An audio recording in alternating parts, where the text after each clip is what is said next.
1954. And my parents met in the early 1950s at the dances at Willibroads Church. My mom used to like to go to the dances with her friends from Point St. Charles because they liked to go there, as she said, the boys were a little bit nicer looking and they danced. So that's where she met my dad. And my dad pursued her, but she was like kind of, because my uncle, which was her brother, thought he looked kind of feminine. He wasn't a husky guy like my uncle and his friends from Point St. Charles. But that didn't stop my mom, and obviously it didn't stop my dad. So my mom worked at Eaton's, and my dad at the time also worked at Eaton's downtown.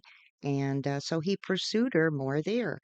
And well, the story goes, that's why I'm here today, and my brother Leonard is here today because they decided to get married.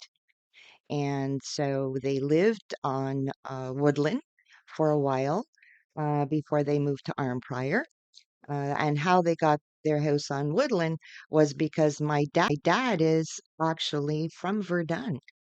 And he had an aunt that lived on Woodland, and he was leaving that house. So that was the way that my mom and dad got to live after they got married in Verdun. And she always tells this story. It was a terrible stove that my aunt, that I guess you could say my aunt because it was my dad's aunt, left. It was a oil stove, and this oil stove was for cooking. So they had to, get rid of that because the smell was so bad. But anyway, they settled there for a bit, and then my dad and my mom moved to Arnprior, Ontario, because that's where he got a job at Playtex.